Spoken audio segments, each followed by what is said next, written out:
Hello, and welcome to the Stafford Connect podcast. I'm Tom Cohen. On this episode, we'll take a look at one of my favorite topics, education. It's an exciting time for Stafford County Schools. Not only are we building a number of new facilities to keep up with our fast-growing population, but we've also begun a number of new programs and initiatives to keep our schools on the cutting edge of what our students need, both now and in the future. To help us understand more about these developments, we've invited both the Superintendent of Schools, Dr. Daniel Smith, as well as the School Board Chair, Ms. Maureen Siegmund, onto the program. So why don't we get things started and get a conversation going with Dr. Smith. Welcome, Dr. Smith, and we're glad you're here. Thanks for having me. Excited to be on with you today. Great. And then there's a lot of interesting things going on in our school system. And so first, why don't we get the people to know a little bit more about you? Oh, well, thanks. So Daniel Smith, excited to be here. I'm really excited to be in Stafford. It's been almost a year, hard to believe.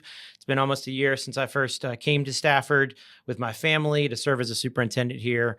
And so maybe just a little bit about me. So I come to Stafford just as a lifelong educator. I've been a elementary, middle, and high school teacher. Also served as an elementary principal, elementary assistant principal first, actually, elementary principal, middle school principal, high school principal, and a secondary school principal. So really been involved in education, really all facets of it for over 20 years now.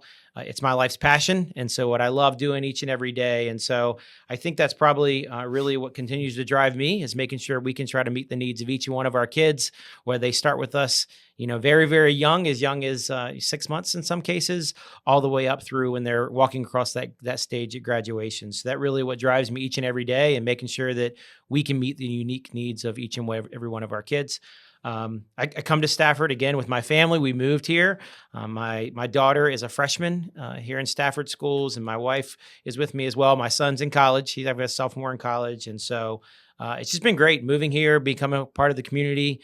So been a great time. Great. And it is, just as somebody who's been here a while, it's really great when the superintendent's part of the community. So that's very much appreciated by people. Yeah, and I feel like I can also relate as a parent, right? I'm not only the superintendent and an employee of Stafford Schools, I'm a member of the community, I'm also a parent. So I see it from that lens too. And so continue to bring that to the work every day. Awesome. One of the big issues facing us in the county and obviously in the school system is construction and growth. I mean, we've gone massively over the last 20, 30 years. So we've been constructing new buildings. That's sort of a new thing. We went through a stage of let's just renovate or maybe rebuild, but we're doing a lot of new construction. So is there anything particular you'd like to share with us about the various new construction things? Driving around, there's a lot of happy things, quite honestly. I'll put it that way. No, yes. I mean, it's really an amazing time in Stafford Schools. We actually have 5 schools that are under either design or construction right now. So just an incredible time for us. We do have 2 elementary schools, so they've recently been named. So Falls Run Elementary, which is down there off of Truslow and Route 17, co-located with our new high school, Hartwood High School. And then we've got Crow's Nest Elementary, which is actually co-located with Brook Point High School. Very proud that all 3 of those schools are on time and under budget. And so we're on budget there with those, and they're coming up nicely. And so really excited about opening those next fall. We realize that's going to be a monumental opening for us, is opening 3 new schools at one time. And it's going to be a huge transition for our entire county. And so we have stood up a division-wide transition team that's looking at everything in terms of how do we move files from all those students as they go to different elementary schools, middle schools, and high school, to how do we make sure we get the right staff in places and students feel connected when they walk in day one, whether they're at a new school or they're redistricted to one of our other schools. So really excited about those opening up. It's going to give us some needed space that we need in our elementary and our high schools, because they are very overcrowded. And as you can imagine, you have too many students in one classroom, not really accommodating. Kids can't feel as comfortable being in classrooms. It's more on our teachers and staff. And so really looking forward to those 3 opening.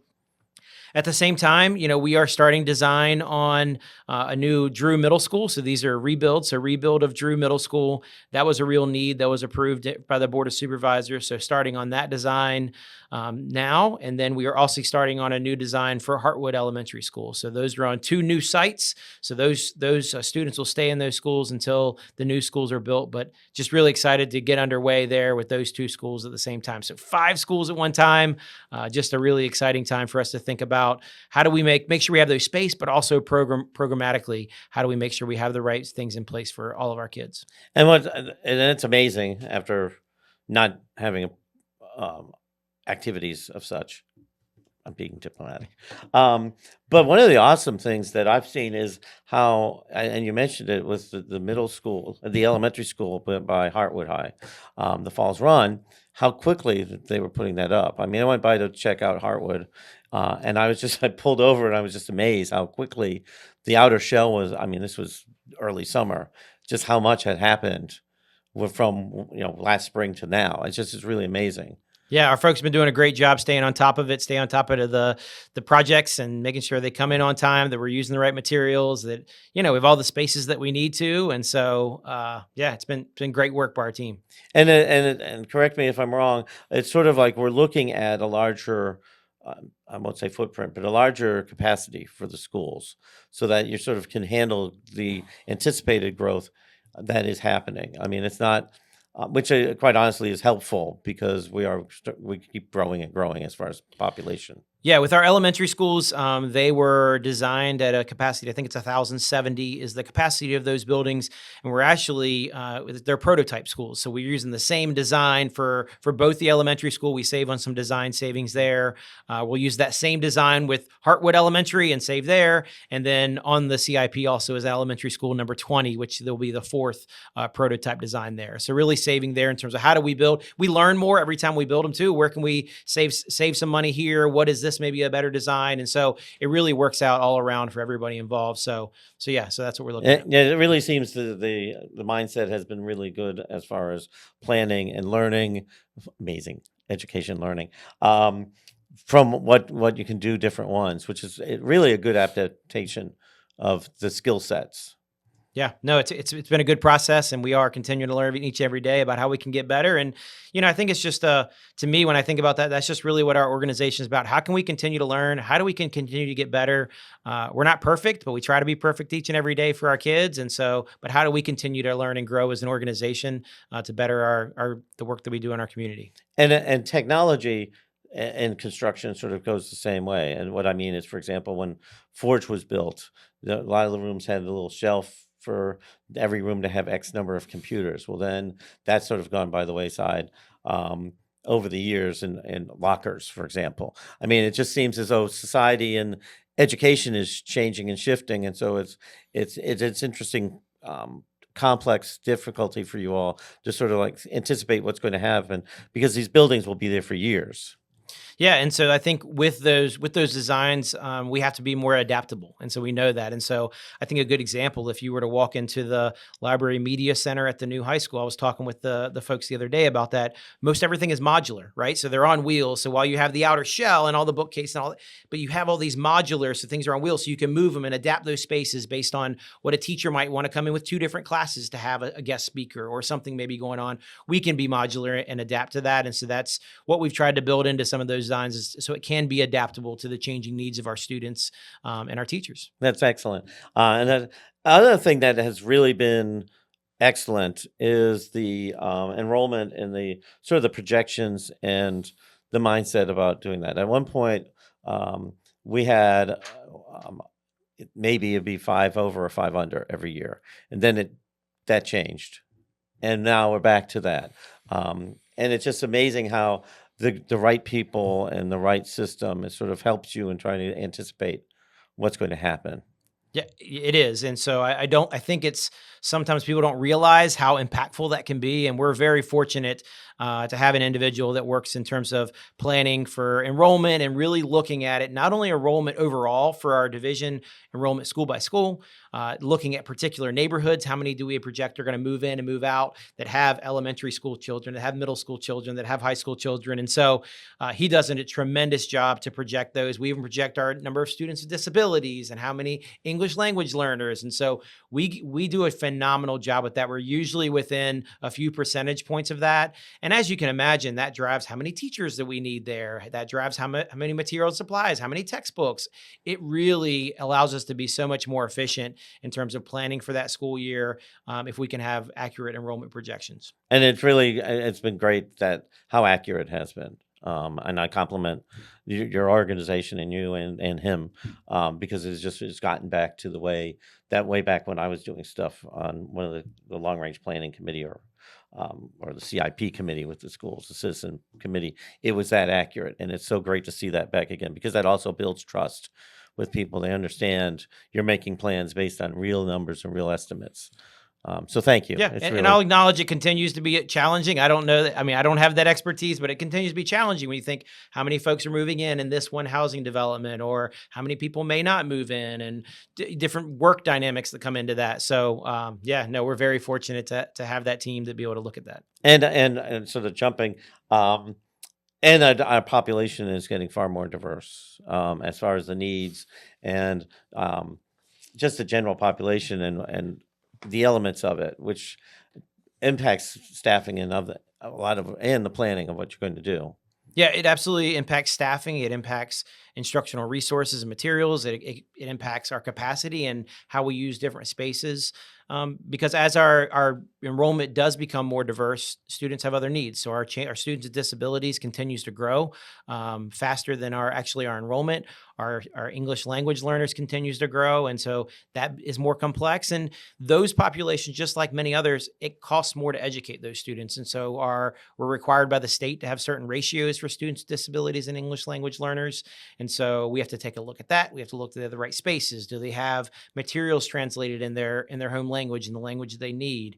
Do they have the right adaptable resources, right? And so all of that goes into it. And so it is more challenging, but we are still committed to meeting their needs and making sure that they are growing each and every year and that they are learning at the same time. And so you're right about that diversity that continues to come. And but we've been pretty successful. We've seen very good growth with our students with disabilities and our English language learners. We have not quite met and closed that achievement gap, but we're working on it and finding new ways that we can meet their needs. And I have a funny anecdote about the English language learners. I do a mock simulation where they come and they'd go to different classes to campaign.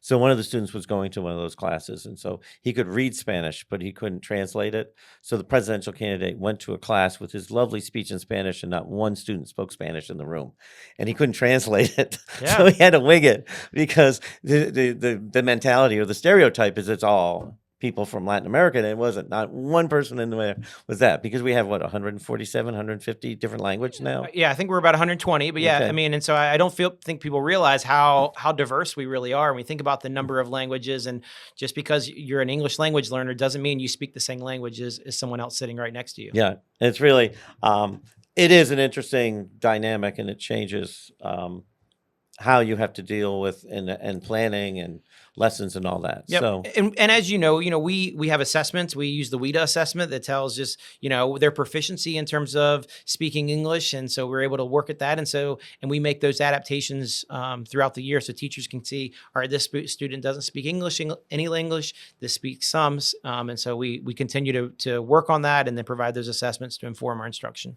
And one of the interesting elements was that in the Virginia legislature last year, a couple of the state senators were pushing a bill, and it narrowly failed, and they're going to try again this year to have it that students who are taking a contact class will take it in their native language instead of them having to look at biology, take the test, translate it, then take it. That if it's in their native language, then because you're not the test isn't supposed to measure their English proficiency, it's the content of the course. And so there is, on the state level, there is a lot of effort to try to make that a difference. Yeah, and I think you're exactly right. We're trying to assess what that child has learned in that content area, not whether they can speak English or not yet. We Right. have other assessments that give us that information, and so we don't want to put up that barrier. We really want to have an accurate assessment of what they've learned and have they learned those standards as a part of that course. So on an English test, oh, well, yes, but on, world history, maybe that's not as important. So it's interesting. The state, some people in the state have really taken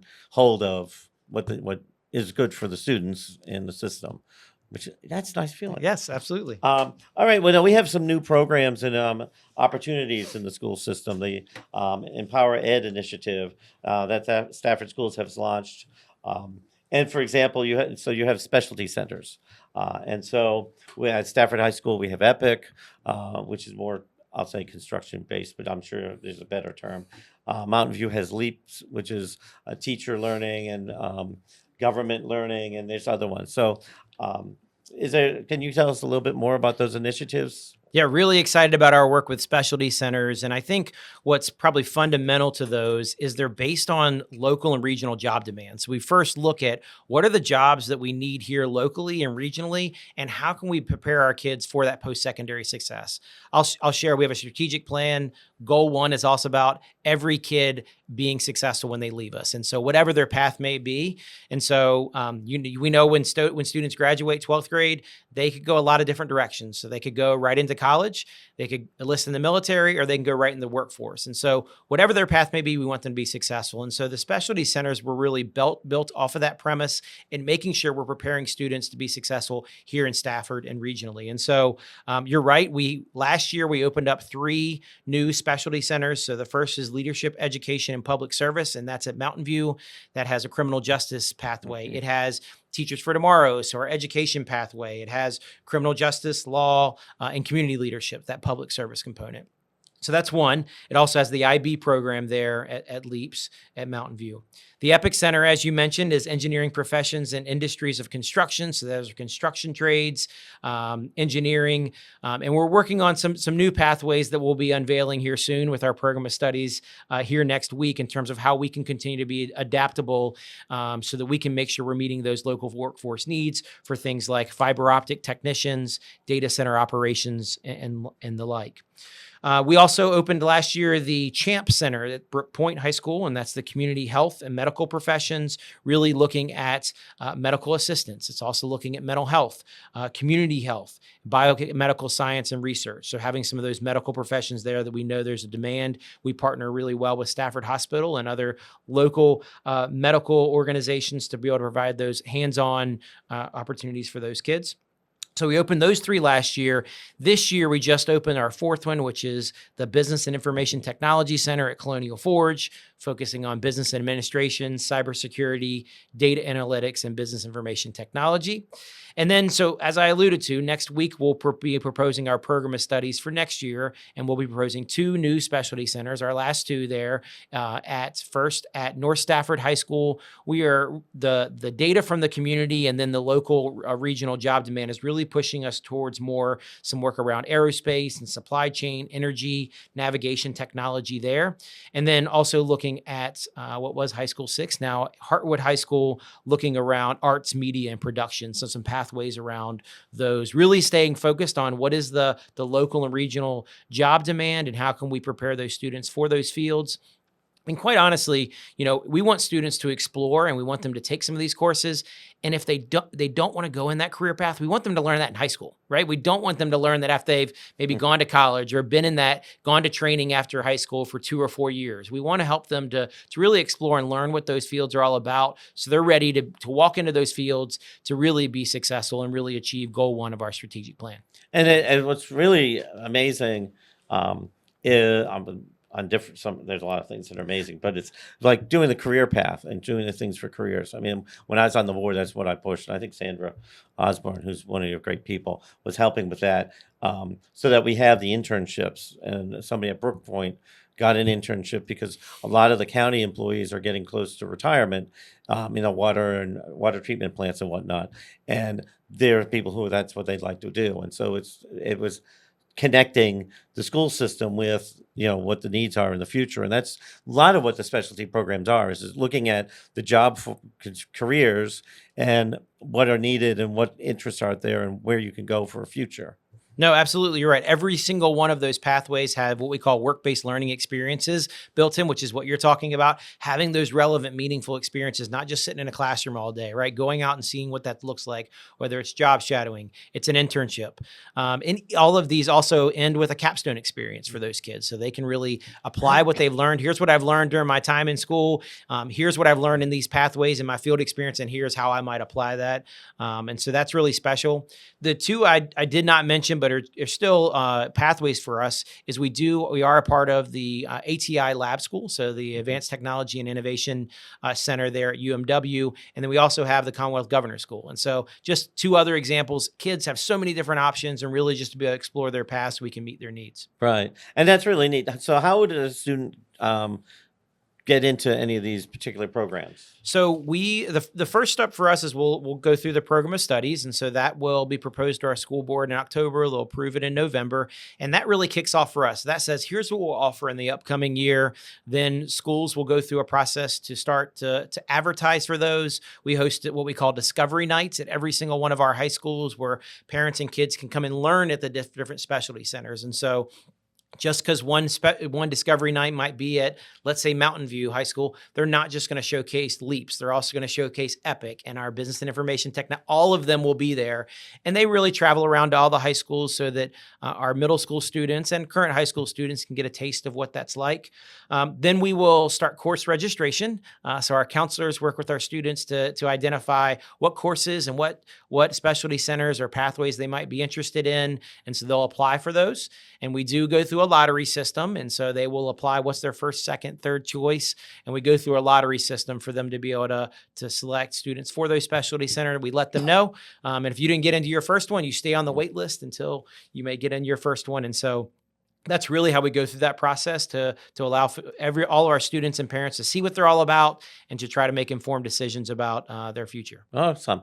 And I'm sure there's a link or some more information on the Stafford Schools website. Absolutely. There's a link on our Stafford Schools website. We'll also be pushing lots of information out on social media, but also on our website and through email to let parents know about those nights, to let where they can find more information about all of those programs. Terrific. And that's what's helpful. Another and I'm going to say I have a strong bias in this one in favor of it. But another initiative you all have been pushing is dual enrollment, which I've been pushing for dual enrollment government for 20 some years. So I'm very happy camper that we have that. But it's really been an area of concentration to try to offer dual enrollment at all the high schools and different courses. Yeah, I'm really glad to hear you say that. It's a passion of mine as well, for us to really think about how we're expanding dual enrollment and those opportunities, and thinking about what's going to be best for our kids, because it used to be AP and IB, and so we have these options, and so I think sometimes our parents may have a little difficulty understanding when should my kid go for an AP course, an IB course, or dual enrollment, and so really the benefits of dual enrollment continue to grow. It used to be that dual enrollment was only accepted in the state of Virginia, and now it's more national, and with the legislation last year, they made dual enrollment courses for the most part free for our students. And so we're able to partner with Germanna and other community colleges to offer these courses free to our students. As a part of this year's program of studies, we are going to get very close to offering that associate's degree to students.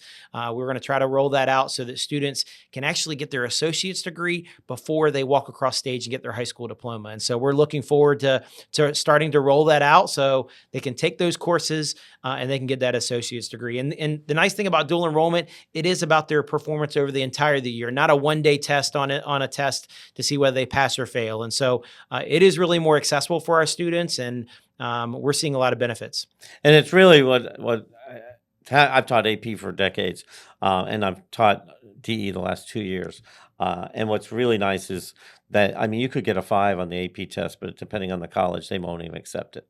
So whereas if they've done the work all year, it seems sensible that they can get the degree, get the college credit for it. So it seems more equitable for people, and it's good taste for college, which is the College Board really likes about AP is that it gives them, they're more concerned about giving the students an exposure to college work versus what they get on the AP test. However, dual enrollment gives them that, and they get the credit, which is really Absolutely. excellent. Absolutely. Because all of our dual enrollment courses, the syllabus still have to be approved by the community college. It still has to have that level of rigor in it. They have to have those still activities and experiences to have that dual enrollment credit. So yeah, it still gives them that same experience. It's a year-long course that they get to experience. And yeah, especially in Virginia, they're required to accept those courses. And so it is a great option for our kids And families and parents, because it costs savings. Truly, and if we move to what you're saying, which is going to associate's degrees at basically all the high schools, that really saves the parents a lot of money to do that, which is also a benefit that you're not either the student or the parents getting them out into debt for something that for the first couple of years the classes tend to be rudimentary. They're not I'll be biased here. My college was great in Boston, but the freshman English was not really that thrilling. But if I could knock it out in high school, then that would have made life a lot easier for me. Yeah. So that's really great. And that's a really good initiative that I've heard that you're really pushing, and that your passion for dual enrollment. So I thank you for that. Yeah, we would love to be able to do it more. I think we would love to expand it to all of our high schools, and I think that's the eventual goal. One of the challenges, as you may be aware, is having our teachers that are certified in dual enrollment. So it does have some strict requirements.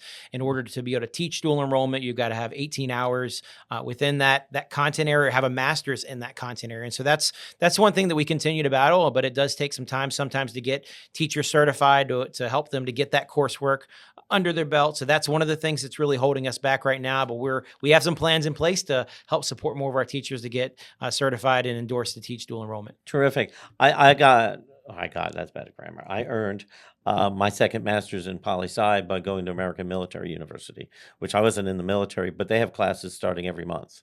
And so they could get the 18 hours by going to online through them, and it's very reasonable. So that I'll just throw that out there so it I've been spreading that to people that are interested, but they're concerned that, oh my gosh, I have to wait till January, I have to do it in August. I'm like, no, you could do some of these schools, they have classes starting all the time, and it'll make it very user friendly.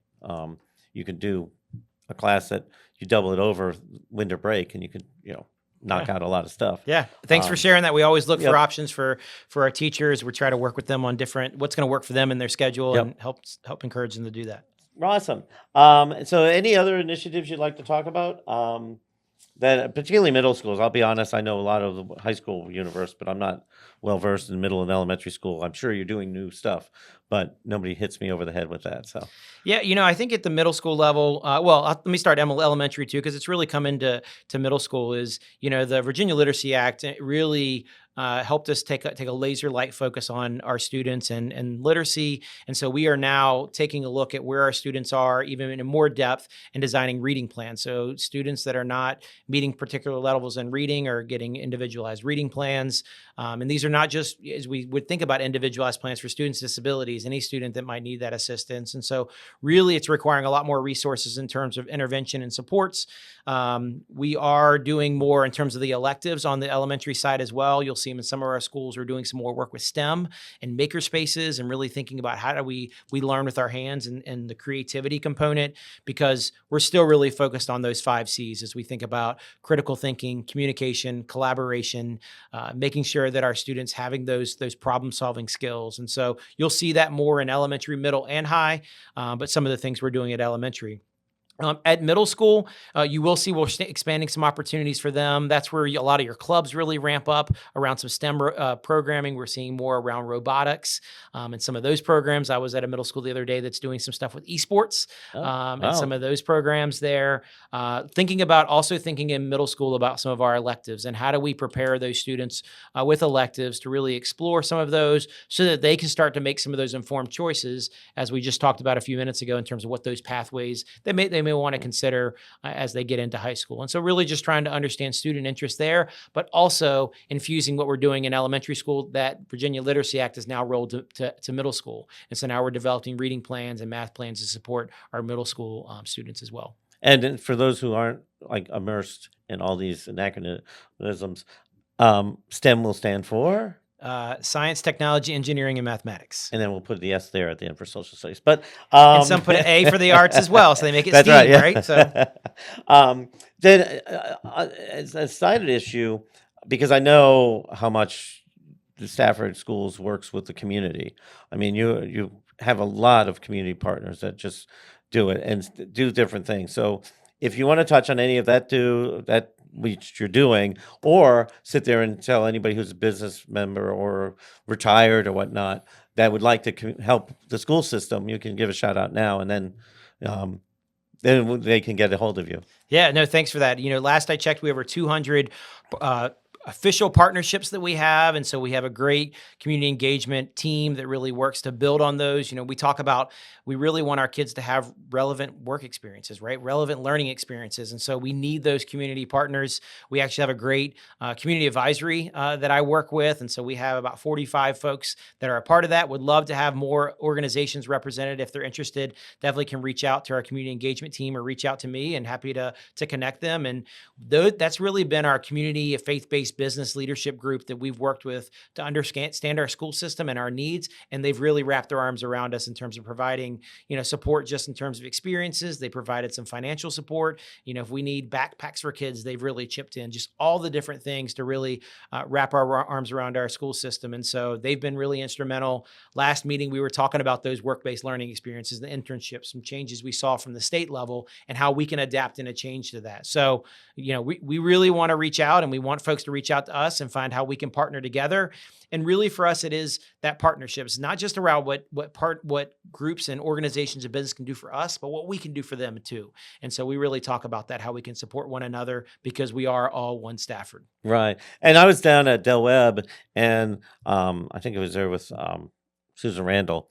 And a lot of the residents there are former business people or former work for the government or military. And we were pushing that they reach out because they could help with as a specialist for IB or governor's school or other programs where they hadn't even thought about like contacting the school system and say, well, I could be a mentor, or I could be an expert for these people. And we have a wealth of people in this community, not just businesses, but the individuals that can be helpful to the school system. And they were all excited about the idea. I could be useful. I'm like, yeah, that's, Absolutely. We can find a role for everybody. So That's right. we will support everybody and bring them in, and we'd love to partner with them to support our goal of reaching each one of our kids. And you have an awful lot on your plate. Any things in particular that you want to spotlight that we're looking at for the future? I mean, you're only spotlighted 800 things so far, but and that's not even talking about unfunded mandates. But there's a lot of things that the school system is like pursuing to sort of deal with the changing world that we live in. Yeah, I would just say, if you take a look, our strategic plan is really our guiding force. And so we are really staying focused on our strategic plan and what we believe is best for kids. That is really focused. I talked about goal 1 earlier in terms of making sure that every student can be successful in their chosen path.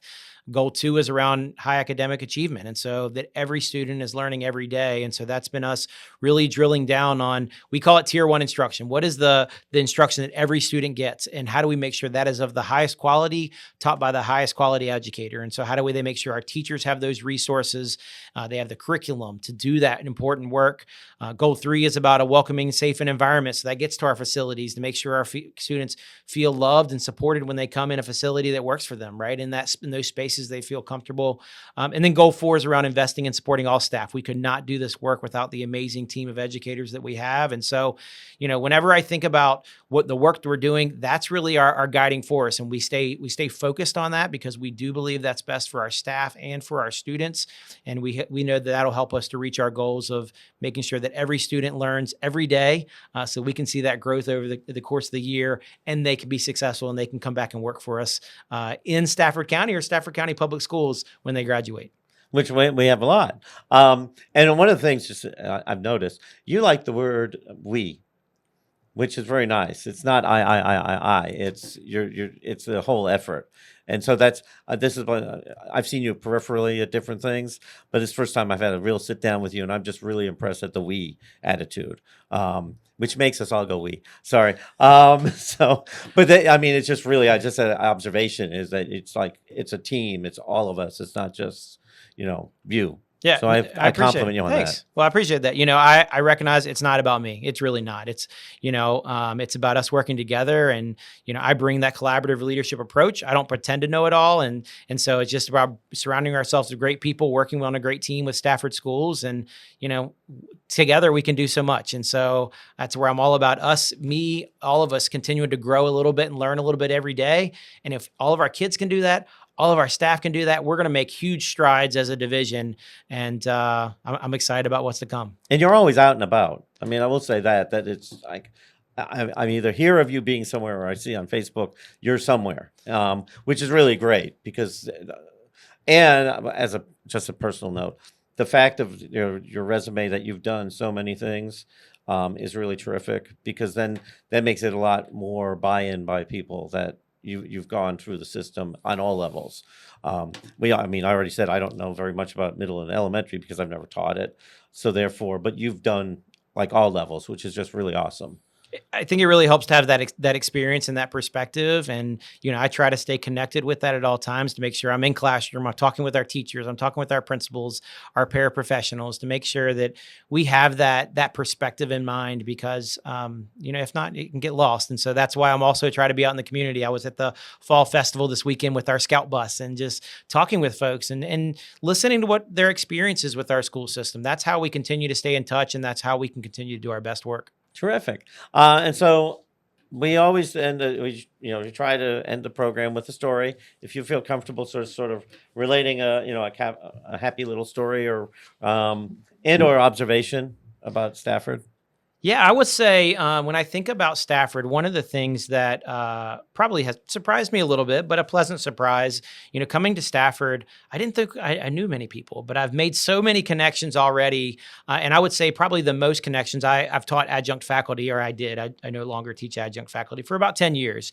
And so many of my students that at the time I would usually see them because it was virtual, right? It was all online with the squares. And so I would see their face in the squares.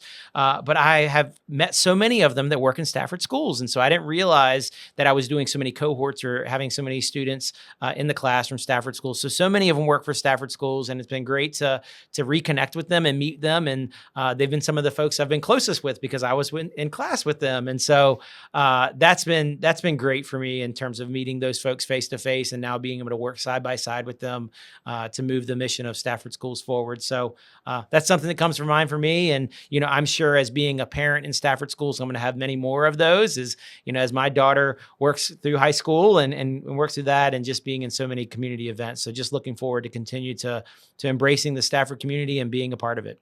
Awesome. And that is nice. That's nice to have that connection with people. Well, thank you, Daniel, please. very much for being on our show. Yeah. And we're going to next have the school board chair, Maureen Siegmund, on to further go into some of the different issues and particularly what the board's looking at. But appreciate your leadership and I appreciate you taking the time to be with us today. Thanks for having me. Really appreciate it. Okay, our next guest on Stafford Connect is Maureen Siegmund. Maureen is currently the chair of the school board for Stafford County and has completed one term. She is from the Garrisonville district. Thank you and welcome, Maureen. It's good to have you here. I'm glad to be here. Thanks for having me. Great. So let's start like we usually do with tell us any information about yourself that you'd like our listeners and our viewers to know. Well, I'm Maureen. I have been serving on the school board for the past almost 4 years. I've been chair the last 2. I like to tell people I'm a public school family by choice. We originally lived in the Falmouth area. We intended for our children to go to private school. We enrolled our first in elementary, our second in preschool, and we felt our children's needs were not being met. And when we relocated to the Garrisonville district, we also relocated to public school and have never looked back. I currently have 4 kids enrolled in school. I have a senior, I have a freshman, I have a 7th grader, and I have a kindergartner. And every day it's been, is a journey and it's exciting. And we love all the school communities we're in and many of the ones we're not in. Yeah. And I'm just so glad that I've been able to serve my community in this way. And I look forward to it every day. And I've seen where you've been out and about to all the different schools. It's really I love good to visit see. schools. Yep. I love to visit teachers. I love to visit kids. I love to see everything going on in all of them. I am up for anything that I've been up in a bucket. I've been hit with a pie. I've dressed as a hamster. You invite me and tell me what I need to do, and I will do it. I will do it for the kids, and I'll do it for our staff because it's like the best part of the job. It's so fun. I've been up on the roof. I never in my wildest dreams thought that would be part of this job. Well, and what sort of brought you on the journey to get on the school board to make you decide to run? Well, first of all, when we enrolled our children in public school and moved to the area, we knew nobody because everybody we knew was from our private school in a different part of the county. So we enrolled our kids in public school. I, of course, immediately joined the PTA because I figured this is how I'm going to make my friends. This is how I'm going to learn what's going on in these schools and how these schools work. Then one of my children was found to need some additional needs. So I applied to join the school board advisory committee for that purpose. And Dr. Young was the school board member at the time. She appointed me to the committee. I became chair of that committee because in addition to wanting to know how the schools work, I needed to know how the system worked and what resources were available to my child and how I was supposed to access them and what criteria was needed to get what she needed to better learn. Then COVID hit, and we all started watching school board from home. And I do not envy those people having to navigate all the changes that came down from all the different directions and figure out the best course forward for our kids and our staff. But the one thing I noticed was that none of those board members had young kids in the schools. So they're sitting there trying to make rules that, K-12 students can follow so that we can safely reopen schools. And then I look at my 7-year-old son and think, there's no way he can follow that rule. Because 7-year-old sons are not great at keeping their hands out of their face or to remembering to do or not touch. Or you tell a 7-year-old boy not to touch something, the first thing they're going to do is touch. And I felt that had an elementary or younger student's parents' voice on that board could have helped with kind of scaffolding rules that were age appropriate rather than one size fits all. And shortly after that, Dr. Young decided that she was not going to run for school board in Garrisonville. She was going to run for supervisor. And so I spent a lot of time looking for a parent of young children who was willing to take the step and run. And when I couldn't find someone else, I decided to do it myself. Oh, wow. And as sort of an aside, you mentioned the citizens committees that the Yes. school board has set up. And there's a good number of those that if anybody's interested, Yes. you all are there's loads of spaces on there Yes, for people throughout please. the county. They are our secret weapon, I like to say, because they are digging in on some of the hot button issues and with representation from every magisterial district. Whether you have students or not in schools, whether you just have an interest in technology or the arts or special education, transportation, to bring that voice and that perspective to these committees that then provide feedback and guidance to us is really, really helpful for us to do our jobs. It's really amazing. I served on a couple, and the people take them seriously, but the school board takes them seriously. And so when we were on one, and we toured all the schools, and this was even before Columbine and before Sandy Hook, there was a concern about security. And so because we listened to parents and the people in the school building, we recommended the school board to do something about entrances. Yes. And so we were meeting Stafford was ahead of the curve. After Sandy Hook, everybody was trying to do it, but we had already been there. And that was because the citizens committees listened to parents and staff and, the sheriff's department. And you all acted on that, which is really great. I mean, a lot of times people will think committees like this don't do anything, or it's just, they make a lot of noise, but they don't get anything accomplished. But your committees really have impact. I think that's one of the ways we ended up being first in the Commonwealth to have an AI policy. It became an issue, I'll be honest and say probably from our educators before our parents. But once the educators started letting us know that this was something that they needed support in, identifying, reconciling, and dealing with, and then it became obviously a student and parent issue. And then our advisory committees really did help kind of build the structure for that policy, which became the first in the state. And we often, the superintendent specifically, not me for sure, gets asked for guidance on how we did it, what we did. Same thing with our becoming cell phone free schools. We did that here first before the governor issued his executive order. And that was definitely based on really feedback from everyone but the students to get our cell phones off and away during the school day. And if people are interested in, correct me if I'm wrong, they go to the Stafford County Schools website, go to the school board, there's a drop down, and it'll have citizen Yep. committees. Or reach out to your board member, and they'll let you know where you can be of service. And even students are welcome to Yes. be on these committees as well, which Absolutely. is really awesome. And what's amazing is Stafford County is going through a building and construction boom Thank goodness. with schools after so many years of not doing it. So I guess the question would be, from the school board's point of view, what is it that the board views as their role to ensure that schools are being built on time and in a way that meets the needs of the students?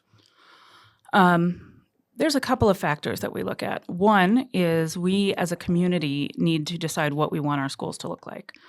And that is in the form of kind of setting norms or staffing standards. We do this. We honestly think about this a lot when we're looking at higher education options for our kids. Do we want our kids to go to a school that's a giant and they might be one of 100 kids in a class, or maybe a smaller school where they're in class sizes that are similar to what they had in high school? It's obviously a choice. Luckily, we have in our division set fairly reasonable staffing standards. We do like to keep our staffing standards lower than the state recommendation, which is, in my opinion, exceedingly high, particularly at the elementary level. Once we have those staffing standards set on what we think our class sizes should look like, that will help us determine the best use of our structures.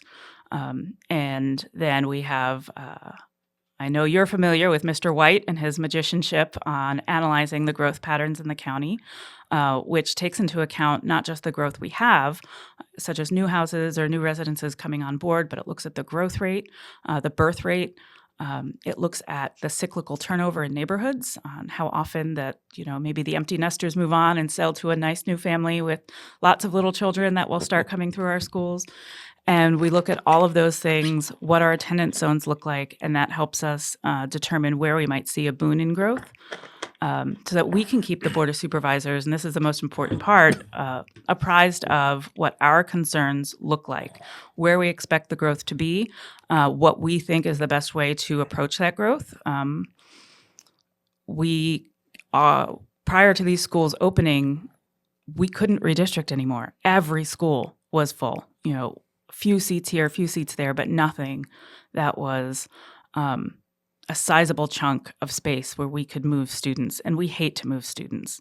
And that's what had us bringing in trailers. It was something that past boards have always said we would never do. It was not ideal, but the alternatives were worse. And I think that having a process like that is our responsibility. We can't just keep on keeping on. We're in care of 32,000 children that we need to both educate and keep safe. And overcrowded classrooms are just not terrible learning environments, but it's really hard to keep teachers who work in overcrowded classrooms. They burn out a lot quicker.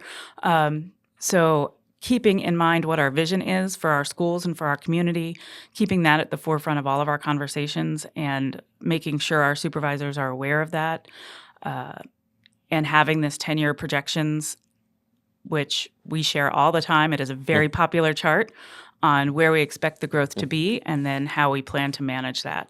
It should never be a surprise. These houses don't, it seems sometimes like they go up overnight, but they really don't. And we know when they're coming, so we just need to stay ahead of that. And before we get to the lovely red light map or chart, you work with the planning department across across the street over the county, because there's a number of units that have been approved, but they're nowhere near the pipeline yet. But you sort of have to go planning that they're going to be started any time, because there's some things that were approved in the 80s that are now being built, and you have to sort of be aware of that. Change like a light switch. When I started 4 years ago, Westgate out on 17 was one of those neighborhoods. It was a giant neighborhood, but we didn't need to worry about it because it wasn't coming, because there was no water, there was no sewer. It's approved, but it's not coming. And here we are, they've got water, they've got sewer, they're coming.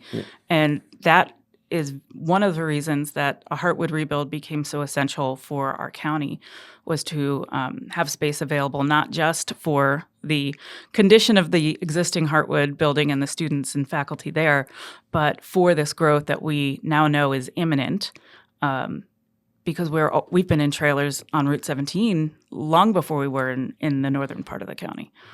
I know it's really, and it's amazing how closely you all work together on that.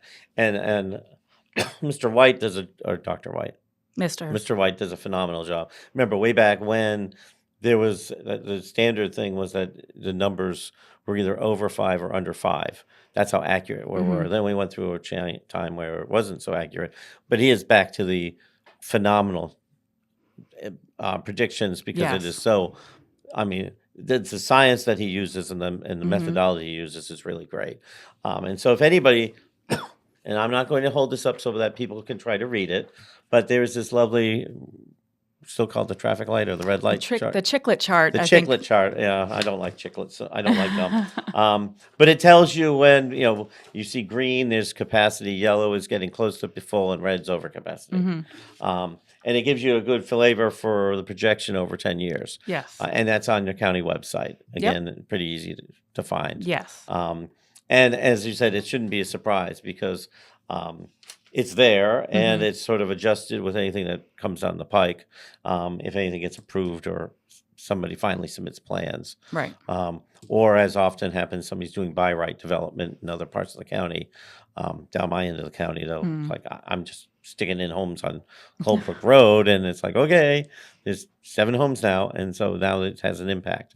And so people can see that, and it's really excellent that helps you with your planning. Yeah, there's over 3,000, maybe closer to 5,000 approved, not yet built residences in Stafford County.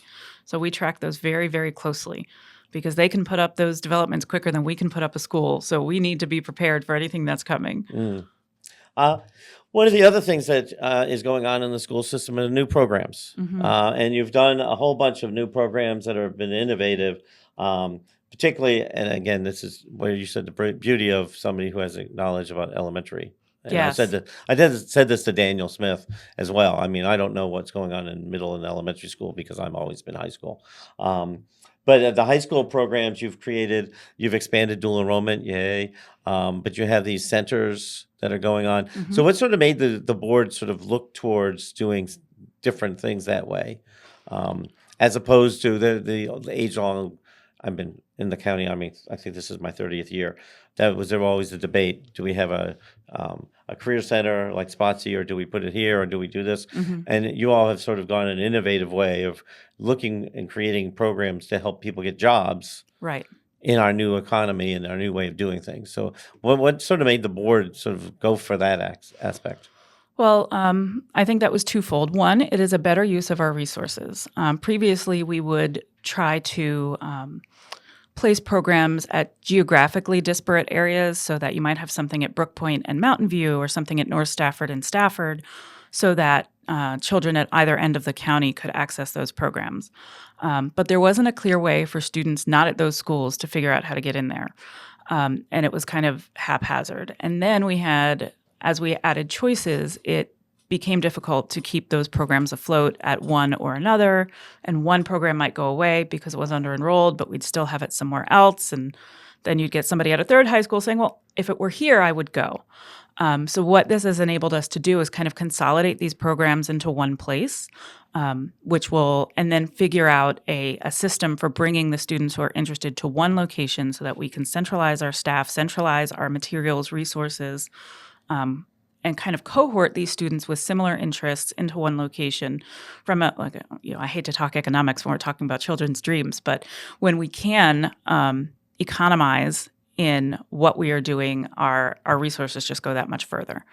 From a student impact way, it is what I love about it. It does provide kind of career access, career integration, and opportunities for students who aren't necessarily sure what they want to do after high school. They might want to go to college. They might want to go right to the workforce. They might want to enlist. And these specialty centers have an opportunity for every child with an interest.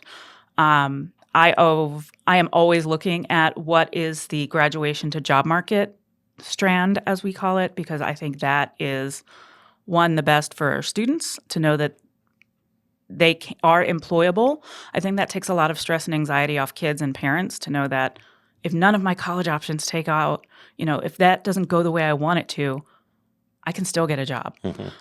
Or while they're in college, they can get a job to help, kind of build the resume or whatever they want to do. Going into the service with skills is also valuable. But it is so much fun to watch kids kind of engage in a way with content with kids who are also really excited about content. It's also a great opportunity for us to partner with local businesses and local leaders, community leaders.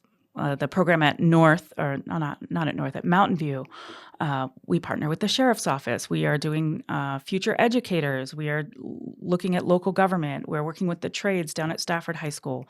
North has got we've just announced that their program will be, it's called Ascent. It's aviation.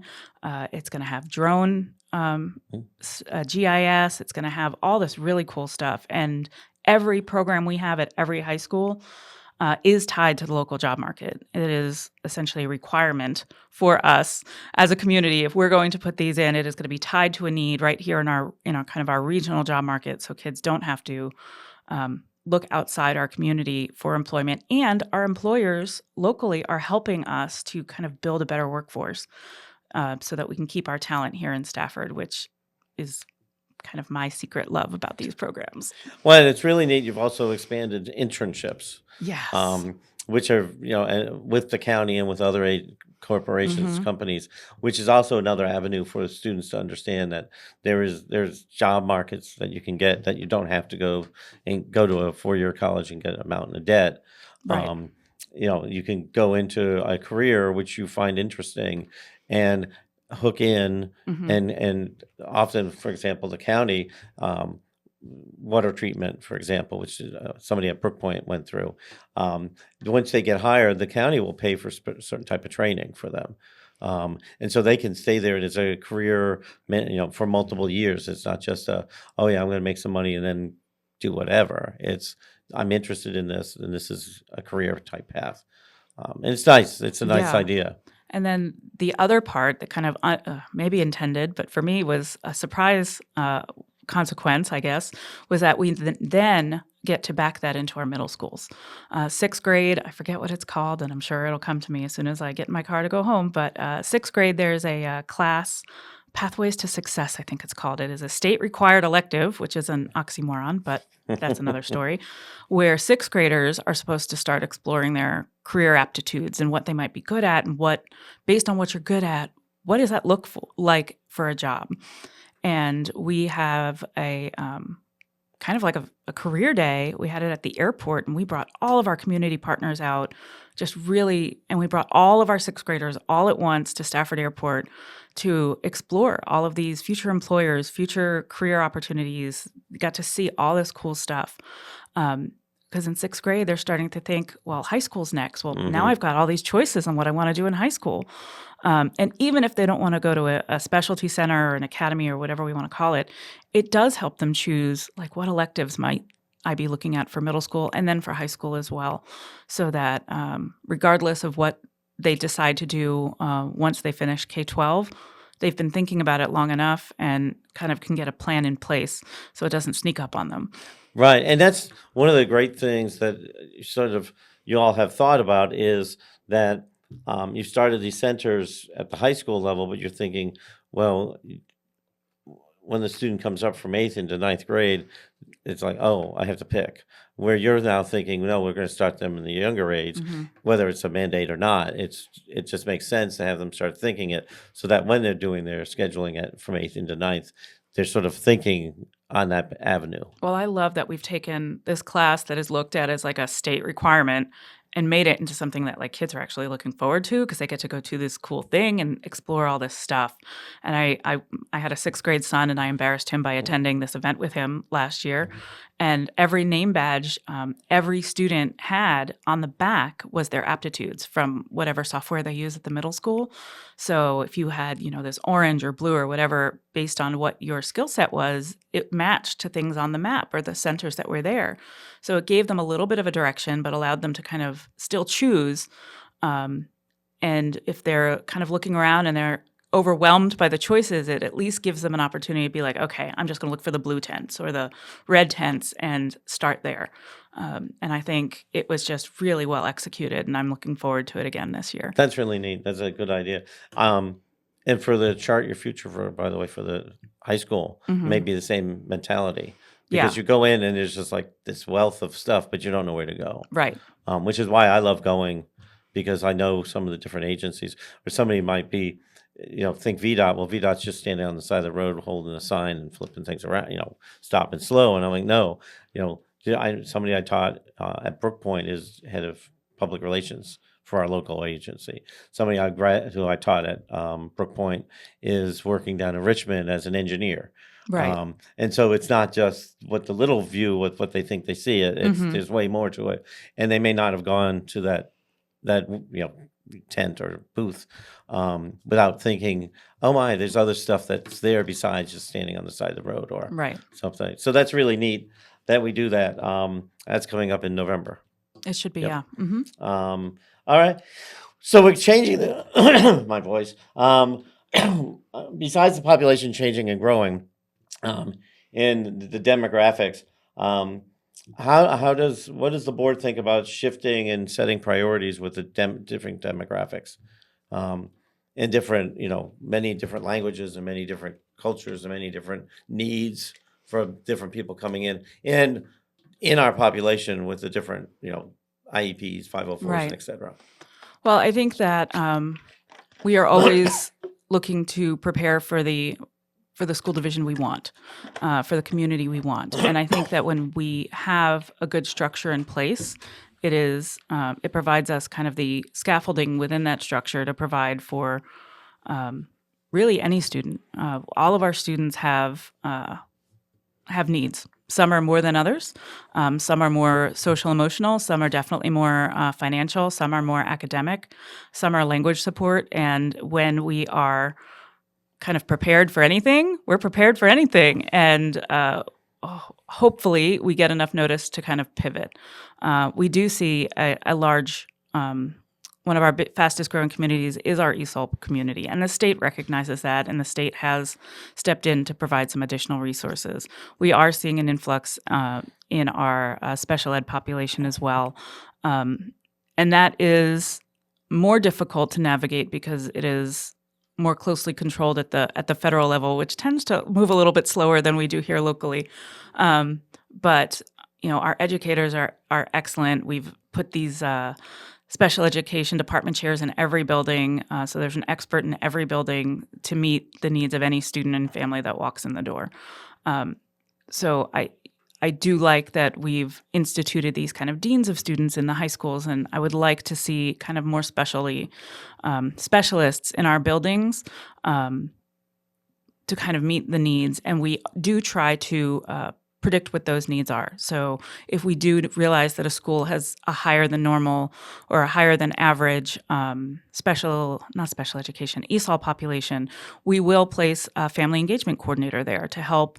If we know we're going to have an interpreter there more frequently anyway, let's staff that position there. So there's always an interpreter there for the languages that are popular in that school. Rather than having to pre-schedule, we're allowed to respond to an immediate need versus we'll sign up and then we'll get an interpreter and then we'll call you back and we'll answer your question. So I love the Stafford community because it is a community, and even though we have so many buildings and so many students, we really do work together so that we feel very cohesive to meet the needs of all the people here. And that's one of the things, at least I know from the high school level, has been very useful and very helpful. We had parent conference night or day Monday, and then we had people available to help with that, if with different languages and help that to build that community sense that you're part of our community. It's not that I'm sorry, I don't understand you, so you don't care. We don't care what you think. It's no, to make it so that the parents know they're part of Stafford, and we can actually reach out and feel that it's important to know them. Yes. Awesome. So then, as you look forward, does the school board have any particular things about challenges or whatnot they think are going into the future? Our number one thing is always going to be recruit and retain our teachers. We are kind of this middle child of the Commonwealth on school funding. We're conveniently Northern Virginia when they need us to be, and conveniently not when they don't.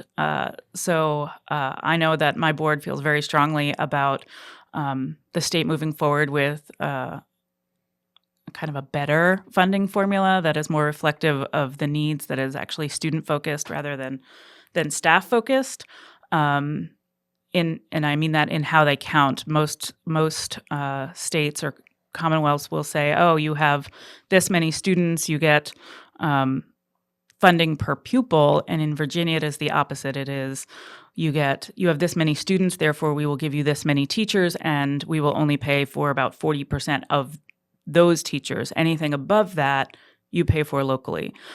If they go to kind of a student-centered funding formula, it's easier math. At the end of the day, it is much easier math, and the ratios are easier to adjust should we have some sort of need moving forward. Right now, it's ESOL, but we don't know what population might need additional support in future years. And if it's a percentage we can tweak, we wouldn't have to redo the whole funding formula because it's advanced algebra at this point, in order to meet the needs of our community. So that's a huge one. And then we do have a new accountability system that we know very little about, at least as board members. We are learning as we go. It is new, and some support in making sure that we have the resources that we need to meet the goals they're setting for us. If they're going to change how they evaluate us, but also not change the tools they give us to meet that evaluation or meet that accreditation need, that's like a zero-sum game. We can't work that way. And that's from the state. That's all from the state. Right. So, and it's sort of the lovely term of unfunded mandates of, what we have to do, and, we have to find a way to do it type thing. Yeah. And we are required by law to educate every child who lives in Stafford County. We cannot pick and choose. We cannot say, nope, our schools are full. You go get school somewhere else. Like, no new developments. We can't say that.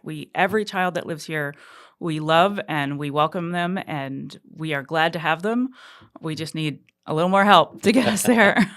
All right. So, and that sort of gets us to the end. Is there any particular? We like to end this program with somebody giving a story or something that just about Stafford that they feel nice about or feel comfortable about, or is it about anything about the school system or whatever? It's your floor. Oh gosh, I love so much about this school system. I think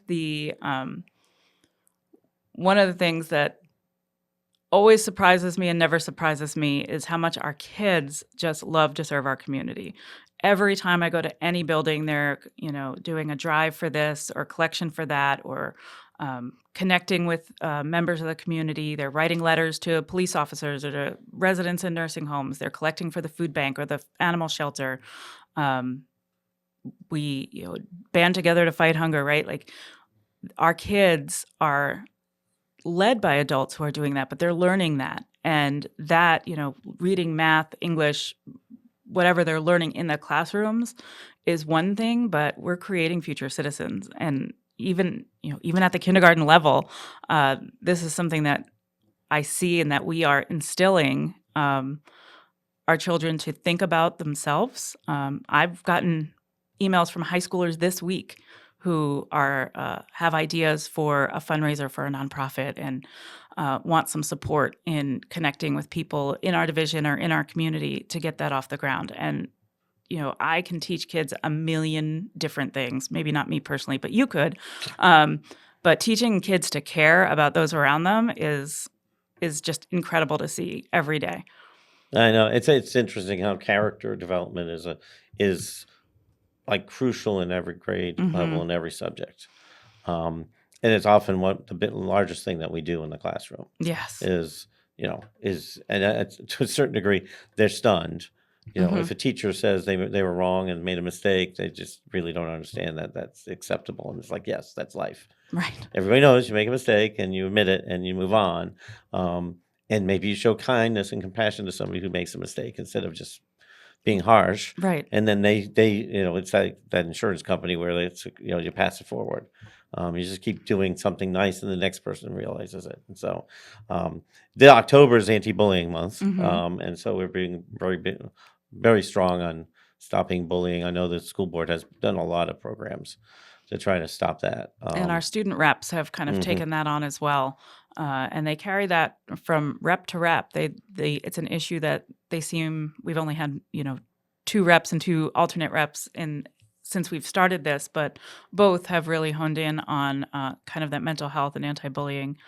And I think that's a perfect project and mission for the student reps to work on.